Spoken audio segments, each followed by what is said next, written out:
भागलपुर में smart city project के अंतर्गत करीब 1.5 करोड़ की लागत से हो रहे विभिन्न कार्यों में अनियमितता की शिकायत पर प्रमंडलीय आयुक्त वंदना किन्नी का गुस्सा आज 7वें आसमान पर पहुंच गया। इस दौरान उन्होंने विकास कार्यों में स्थानीय राजनेताओं, स्थानीय लोगों और कुछ पत्रकारों द्वारा रुकावट डालने की बात कही।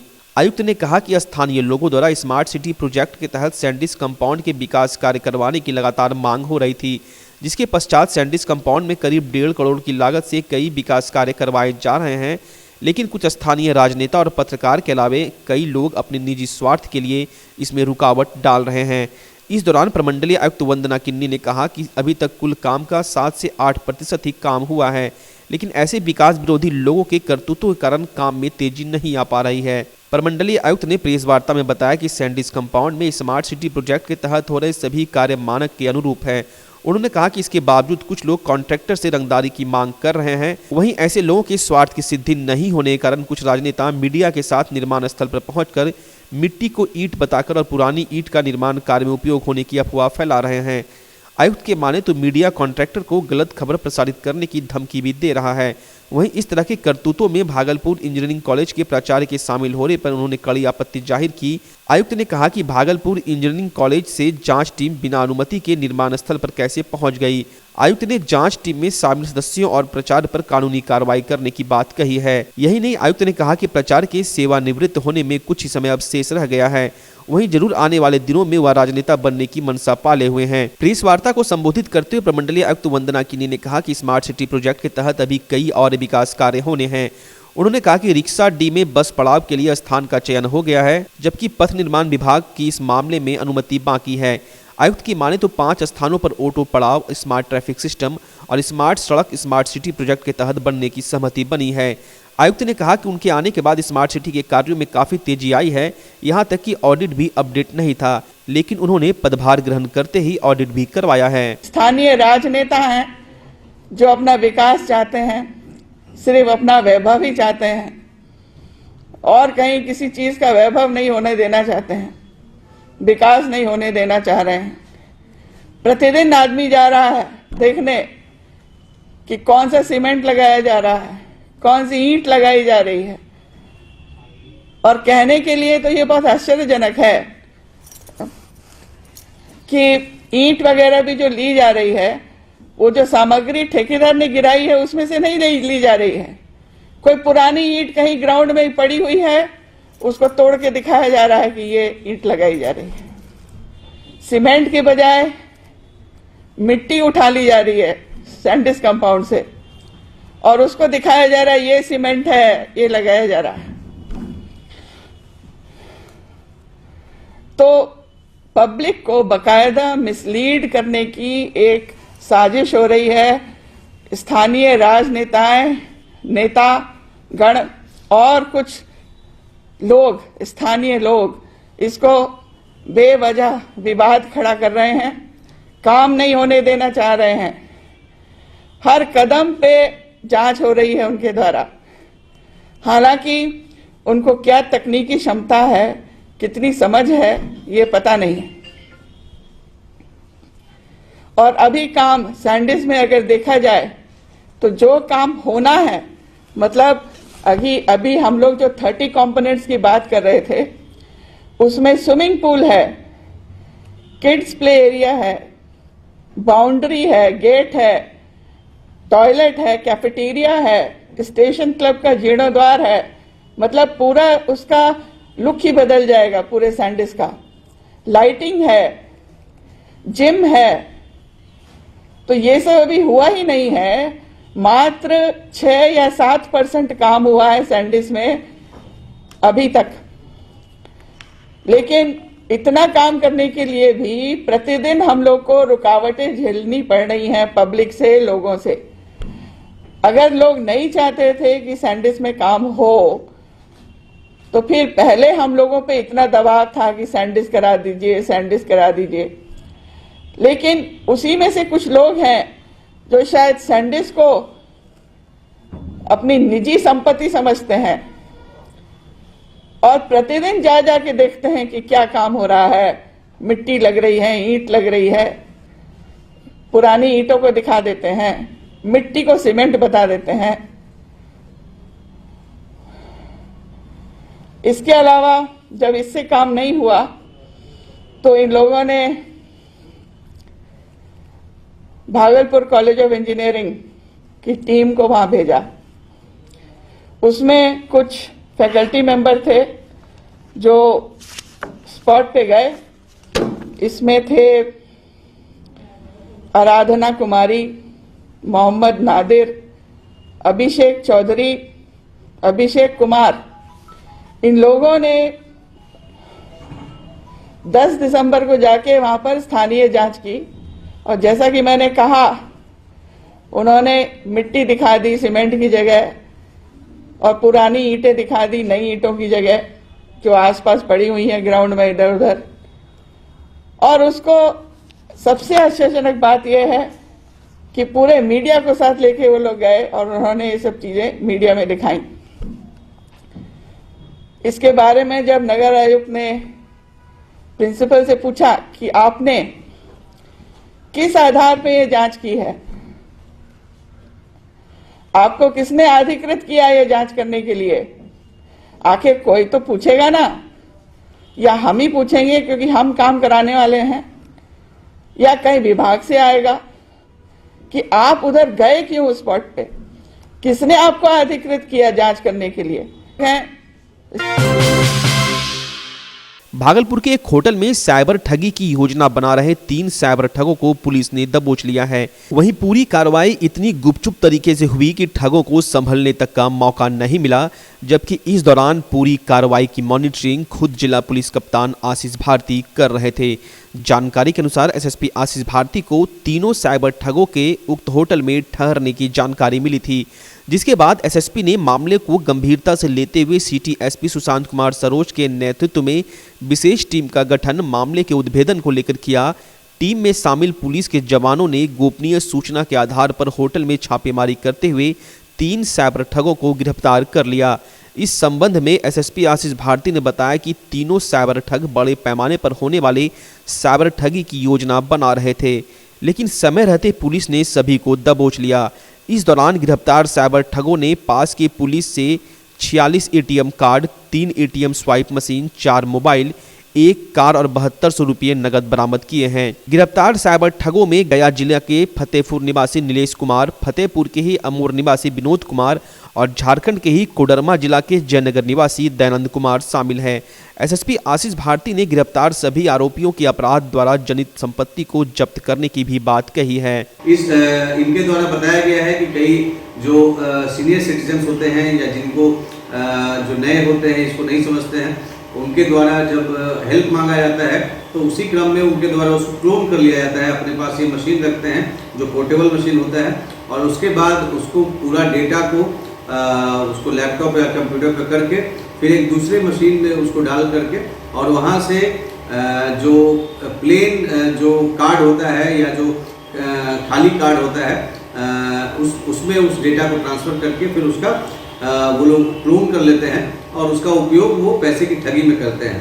इस प्रकार से इस पुलिस के जो द्वारा जो यह कार्रवाई की गई है, इससे न सिर्फ एक गिरोह पकड़ा गया है बल्कि बहुत सारे लोगों को ठगी होने से बचाया गया है। इनसे पूछताछ के क्रम में इनके द्वारा बताया गया है कि ये लंबे अवधि से ये कार्य कर रहे थे और इनकी संपत्ति की जांच करा करके जो भी अपराध से जनित संपत्ति है इसको जब्त करने की अग्रतर कार्रवाई की जाएगी। बिहार में जूनियर डॉक्टरों की हड़ताल छठे दिन भी जारी रही। बुधवार को एक साथ राज्य के सभी अस्पतालों के जूनियर डॉक्टर छात्रवृत्ति बढ़ोतरी की मांग को लेकर हड़ताल पर चले गए हैं। हड़ताल का बुरा असर राज्य की चिकित्सा व्यवस्था पर पड़ रहा है। जूनियर डॉक्टरों की हड़ताल से बिहार के सभी 9 मेडिकल कॉलेज प्रभावित हैं, जहां ओपीडी और इमरजेंसी सेवा पर इसका प्रतिकूल असर देखने को मिल रहा है। जूनियर डॉक्टरों की मांग स्टाइपेंड में बढ़ोतरी को लेकर है, जिसको लेकर अनिश्चितकालीन हड़ताल पर हैं।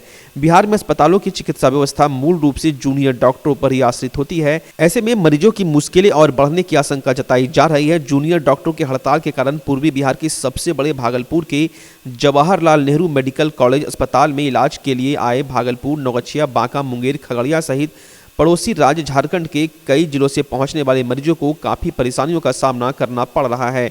जूनियर डॉक्टर कार्य का बहिष्कार कर धरने पर बैठे हैं और जूनियर डॉक्टर सिर्फ कोविड ड्यूटी ही दे रहे हैं। जूनियर डॉक्टर एसोसिएशन की माने तो 2017 में ही राज्य सरकार ने हड़ताल के बाद भरोसा दिया था कि हर 3 साल पर स्टाइपेंड की राशि में बढ़ोतरी होगी, लेकिन 2020 खत्म होने को है और अब तक स्टाइपेंड की राशि नहीं बढ़ाई गई है, जिसके बाद सभी डॉक्टर हड़ताल पर चले गए हैं। जूनियर डॉक्टर एसोसिएशन को रेजिडेंट डॉक्टर एसोसिएशन ने भी समर्थन दिया है और मांगों को जायज बताया है। हड़ताल की जानकारी डॉक्टरों ने अस्पताल के प्राचार्य के साथ स्वास्थ्य विभाग को भी पत्र लिखकर दे दी है। हड़ताल की वजह से मरीजों की मुश्किलें अब काफ़ी बढ़ रही है, क्योंकि कोरोना काल में सामान्य और इमरजेंसी मरीजों का इलाज मेडिकल कॉलेज में प्रभावित हो रहा है। ऐसे में सरकार की भी चुनौतियां बढ़ गई है। नहीं मांग रहे हैं सरकार से, सरकार का दिया हुआ वादा ही हम लोग बोल रहे हैं, अपने वादे पे रहिए। जो था नियम की 1 जनवरी 2020 से फिर बढ़ना था, वो अपना बढ़ा दे, हम लोग का मन पे स्टाइपेंड बढ़ा दे। हम लोग अब बस वो आज बढ़ा देगा, हम अभी से काम शुरू कर देंगे। हम लोग का स्ट्राइक कंटिन्यू है, पूरा पैन बिहार जो पीजी का स्ट्राइक है वो कंटिन्यू रहेगा टिल जब तक हम लोग की मांगें पूरी नहीं होती है। इसके लिए पूरा बिहार का पीजी यूनाइटेड है और ह्यूमैनिटी को देखते हुए हम लोग कोरोना के ड्यूटी को कंटिन्यू किए हुए हैं, उसको हैम्पर नहीं करेंगे। सर्दी के मौसम में चोरी की घटना बढ़ जाती है। चोर पुलिस की सुस्त गति का फायदा उठाकर चोरी की घटना को अंजाम देते हैं, लेकिन इस बार पुलिस ने ऑपरेशन एंटी थीफ प्लान तैयार किया है। इस प्लान के तहत पुलिस रात में पैदल गश्ती कर रही है। पुलिस मुख्यालय से मिले निर्देश के बाद भागलपुर एसएसपी आशीष भारती ने रात में चोरी की घटनाओं पर लगाम लगाने के लिए बाजार वाले इलाके में एंटी थीफ प्लान के तहत पुलिस को पैदल गश्त करने का निर्देश दिया है। इसके लिए विशेष पोशाक भी रात्रि गश्ती टीम को दी गई है। रात्रि गश्ती में लगे पुलिस को टॉर्च, सीटी और डंडा भी दिया गया है। गौरतलब हो कि सर्दी के मौसम में पुलिस गश्ती को लेकर थोड़ी सुस्त हो जाती है। कोहरा और ठंड से आसपास दिखना मुश्किल हो जाता है। ऐसे में इसका पूरा फायदा चोर उठाते हैं। पुलिस को चकमा देकर घटना को अंजाम देते हैं। हर साल ठंड में चोरी की घटना का आंकड़ा बढ़ जाता है, इसलिए पुलिस ने इस बार एंटी थीफ प्लान तैयार किया है। आपके भागलपुर में पूरी भव्यता के साथ महिलाओं के लिए पहली बार भव्य रेंज और ब्रांडेड आइटम का संसार भाव्या। बेनवियो बेहद ही खूबसूरत sari, lehenga, salwar suit, suit piece, kurti और अंडरगारमेंट्स, ये सब कुछ होगा एक ही छत के नीचे। भाव्या यानी भाव्या के साथ भव्य रेंज की सौगात। बेनवियो Bhavya exclusive showroom Kachahari Chowk near petrol pump Bhagalpur. Bhavya exclusive showroom.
Bhagalpur के समाहरणालय परिसर स्थित समीक्षा भवन में भागलपुर और नौगछिया न्यायालय के लोक अभियोजक की बैठक आयोजित की गई। लोक अधिकारी प्रणब कुमार की अध्यक्षता में आयोजित बैठक के दौरान डीएम ने 2019-20 के सरकारी मुकदमों की प्रगति की अद्यतन स्थिति को जाना और मुकदमों को तेजी से निष्पादित करने का निर्देश भी दिया। साथ ही केस के दौरान मेडिकल में आ रही परेशानी को लेकर भी मेडिकल ऑफिसर को निर्देशित करते हुए कहा कि घायल को किसी भी तरह से कोई मेडिकल सर्टिफिकेट प्रस्तुत करने की आवश्यकता हो तो उसे जल्द से जल्द उपलब्ध कराएं, जिससे कोर्ट में मुकदमों की संख्या में कमी आ सके। बैठक के दौरान भागलपुर की सीनियर एसपी आशीष भारती, नौगछिया के एसपी स्वप्ना जिमेश राम, एडीएम राजेश राजा सहित भागलपुर और नौगछिया कोर्ट के सभी सरकारी लोक अभियोजक मौजूद थे। समीक्षात्मक बैठक हुई, कितना डिस्पोजल हुआ, कितना सजा दिलाई गई, इस बैठक पर दिशा निर्देश दिया गया कि अधिक से अधिक सजा दिलाने के लिए अच्छा काम करें और इस के तहत अगर कोई भी आपको दिक्कत या परेशानी होती है तो हम लोग के पास लिखित आप प्रतिवेदन दें ताकि हम लोग उस पर तुरंत कार्रवाई कर सकें। मधुसूदनपुर ओपी क्षेत्र के बलुआ टोला निवासी धर्मवीर कुमार फूले के झोपड़ी नुमा घर में अज्ञात बदमाशों ने बीती रात आग लगा दी। वहीं इस घटना में एक मोटरसाइकिल, 2 साइकिल, एक कटर मशीन, एक ड्रिल मशीन समेत लगभग 3 लाख रुपए की अनुमानित राशि के घरेलू सामान जलकर खाक हो गए। वहीं धर्मवीर सिंह ने इस संबंध में थाने में अज्ञात के खिलाफ मुकदमा दर्ज कराया है। उन्होंने पुलिस को बताया कि रविवार की रात्रि 12 बजे के करीब अज्ञात बदमाशों ने आग लगा दी, जबकि आसपास मेरी किसी से कोई दुश्मनी भी नहीं है। मामले में मधुसूदनपुर ओपी इंचार्ज मिथिलेश कुमार ने बताया कि लिखित शिकायत पर प्राथमिकी दर्ज कर ली गई है। हम 12:15 बजे जब जगे ना तो देखते हैं कि लौ दे रहा है, बगल में कोई आदमी नज़र नहीं आया। आग लगी पूरा अपने 25 फीट तक जब ऊपर जाने लगा आग तो परिवार उठा, हल्ला किया तो लोग दौड़ा इसको बुझाया। कांग्रेस के 136वें स्थापना दिवस को लेकर कांग्रेसी कार्यकर्ताओं के द्वारा भागलपुर में तिरंगा यात्रा निकाला गया। कांग्रेस के जिला अध्यक्ष परवेज जमाल के नेतृत्व में भागलपुर के स्टेशन चौक से निकला तिरंगा यात्रा वैरायटी चौक, खलीफाबाग चौक होते हुए कांग्रेस कार्यालय दीपनगर पहुंचकर संपन्न हुआ। इस दौरान हाथों में तिरंगा लिए शामिल कांग्रेसी कार्यकर्ता भारत माता की जयकारे लगाते दिखे। तिरंगा यात्रा में शामिल कांग्रेस के जिला अध्यक्ष ने केंद्र सरकार के द्वारा लागू किए गए नए कृषि कानून को किसान विरोधी बताते हुए इसे देश के लिए खतरा बताया।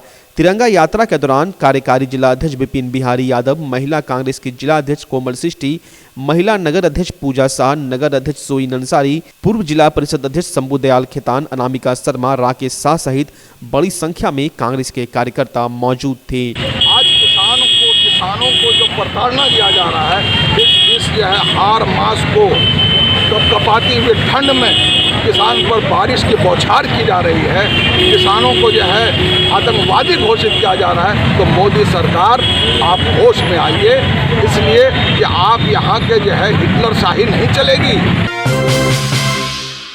जातीय आवासीय आय प्रमाण पत्र बनवाने के लिए कई माह से सुल्तानगंज क्षेत्र के छात्र छात्राओं को परेशानियों का सामना करना पड़ रहा है। छात्रों को प्रतिदिन प्रखंड कार्यालय का चक्कर लगाना पड़ रहा है। सोमवार को प्रमाण पत्र बनवाने वाले कई छात्र छात्राएं अंचलाधिकारी शंभू शरण से मिले और अपनी समस्याओं से अवगत कराया। छात्रों की समस्या सुन अंचलाधिकारी शंभू शरण राय ने छात्रों को बताया कि सर्वर प्रॉब्लम के कारण ऐसी परेशानी हो रही है, जिसका जल्द ही निराकरण किया जाएगा। इसके लिए जिला के वरीय अधिकारी से बातचीत किया गया है, जल्द ही समस्या का समाधान कर दिया जाएगा। भागलपुर की पुलिस जिला नौगछिया के बाजार में आए दिन लगने वाले जाम की समस्या से निजात को लेकर प्रशासन के द्वारा नौगछिया बाजार क्षेत्र में आगामी 1 जनवरी 2021 से ई रिक्शा के परिचालन पर रोक लगाए जाने का आदेश जारी होने के विरोध में नौगछिया अनुमंडल परिसर में सैकड़ों ई रिक्शा चालक जमा हुए और प्रशासनिक आदेश के खिलाफ विरोध प्रदर्शन किया। मौके पर मौजूद ई रिक्शा चालकों ने बताया कि बैंक से लोन लेकर अपने परिवार के भरण पोषण के लिए ई रिक्शा चलाते हैं। वहीं बाजार में प्रवेश प्रतिबंधित होने पर बेरोजगारी और भुखमरी की स्थिति उत्पन्न हो जाएगी। जिला प्रशासन जब तक आदेश वापस नहीं लेते तब तक उनका आंदोलन जारी रहेगा। भागलपुर के सनहौला प्रखंड के दर्जनों पंचायत वार्ड सचिव समाहरणालय परिसर स्थित डीएम कार्यालय और जिला पंचायती राज पदाधिकारी कार्यालय पहुंचे और सनहौला बीडीओ के द्वारा वार्ड क्रियान्वयन एवं प्रबंधन समिति के पुनर्गठन में किए जा रहे धांधली की शिकायत अधिकारियों से लिखित आवेदन देकर किया। पंचायत वार्ड सचिव संघ के जिला अध्यक्ष अरविंद कुमार यादव के नेतृत्व में अधिकारियों से मिलने पहुंचे पंचायत सेवकों ने बताया कि मुख्यमंत्री द्वारा 7 निश्चय योजना के क्रियान्वयन के लिए सभी वार्डों में वार्ड क्रियान्वयन एवं प्रबंधन समिति का गठन 2017 में किया गया था। वार्ड क्रियान्वयन प्रबंधन समिति के नियमावली में बिहार सरकार के द्वारा प्रत्येक वार्ड में वार्ड सभा के माध्यम से सदस्यों के बीच में एक व्यक्ति को वार्ड सभा के सचिव के रूप में चयनित करने की बात कही गई है, जिसकी शैक्षणिक योग्यता न्यूनतम 10वीं पास होनी चाहिए। लेकिन सनहौला बीडीओ के द्वारा मनमाने तरीके से वार्ड क्रियान्वयन एवं प्रबंधन समिति का पुनर्गठन किया जा रहा है, जो न्याय संगत नहीं है। पंचायत वार्ड सदस्यों ने अधिकारियों से वार्ड क्रियान्वयन एवं प्रबंधन समिति के पुनर्गठन हेतु जारी आदेश को निरस्त कर नियम संवत आदेश जारी करने की मांग अधिकारियों से की है।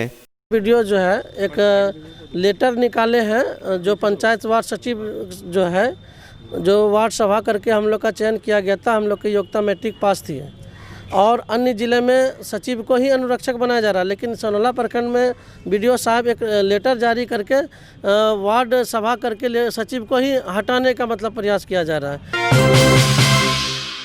भागलपुर जिले के बाथ थाना क्षेत्र के इंग्लिश खानपुर गांव में कुछ माह पूर्व एक युवक की गला दबाकर हत्या मामले में फरार चल रहे नामजद आरोपी को बाथ थाना पुलिस ने सुल्तानगंज थाना पुलिस की मदद से सुल्तानगंज मुख्य बाजार से गिरफ्तार कर बाथ थाना को सुपुर्द कर दिया। पकड़े गए युवक की पहचान बाथ थाना क्षेत्र के करहरिया गांव के रहने वाले निर्देश कुमार के रूप में हुई है, जिसे सोमवार को न्यायिक हिरासत में भेज दिया गया। जगदीशपुर थाना क्षेत्र के अंतर्गत पुरैनी स्थित हबीबिया मदरसा के निकट रेडीमेड कपड़ा व्यवसायी से शनिवार रात्रि करीब 8 बजे हथियार के बल पर अपराधियों ने 1,69,700 रुपये लूट लिए। पीड़ित व्यवसायी मकबरा टोला पुरैनी निवासी मोहम्मद नजीर ने जगदीशपुर थाना में आवेदन दिया। शनिवार रात्रि करीब 8 बजे अपना दुकान बंद कर ऑटो पर सवार होकर भागलपुर जा रहा था। उन्होंने बताया कि कोलकाता में कपड़े की खरीदारी करनी थी, इसलिए बैग में 1,69,700 रुपये थे। पुरैनी बाजार पर ऑटो पर बैठा वहीं एक व्यक्ति ऑटो पर सवार हुआ, जिसका चेहरा पूरी तरह से ढका हुआ था। ऑटो जैसे ही पुरैनी बाजार से 200 मीटर दूर मदरसे के पास पहुंची, वहां एक व्यक्ति पहले से खड़ा था। खड़े व्यक्ति ने हाथ देकर ऑटो को रुकवाया। ऑटो जैसे ही रुका, मेरे साथ पहले से बैठे व्यक्ति ने मुझे हथियार सटा दिया। साथ ही खड़े व्यक्ति ने भी हथियार निकालकर मुझसे बैग छीन लिया और कहा, जल्दी यहाँ से भागो नहीं तो गोली मार देंगे। घटना के बाद थानाध्यक्ष ब्रजेश कुमार ने कहा कि मामले की छानबीन की जा रही है। हम अपने दुकान से कलकत्ता जाने के लिए पुरैनी ऑटो स्टैंड के पास रात 8:05 में गए। वहाँ एक आदमी को ड्राइवर के पास आगे में बैठा और हम बीच में बैठे थे। हबीबिया मदरसा के पास दोनों आदमी निकल के सामान सटा के मेरा बैग का झोला छीन लिया। उसमें 1,69,700 रुपया पैसा था। सरकार की महत्वाकांक्षी योजनाओं में से एक है पंचायत सरकार भवन, जहां पंचायत के लोगों को कहीं और जाने की आवश्यकता नहीं होगी। एक ही छत के नीचे सारी सुविधाएं मिलेगी। पीरपैंती प्रखंड के महेशराम पंचायत में बनने वाले पंचायत सरकार भवन का शिलान्यास मुखिया प्रीति कुमारी, प्रमुख रश्मि कुमारी, पैक्स अध्यक्ष रंजीत शाह के द्वारा संयुक्त रूप से नारियल फोड़कर व शिलापट का अनावरण कर किया गया।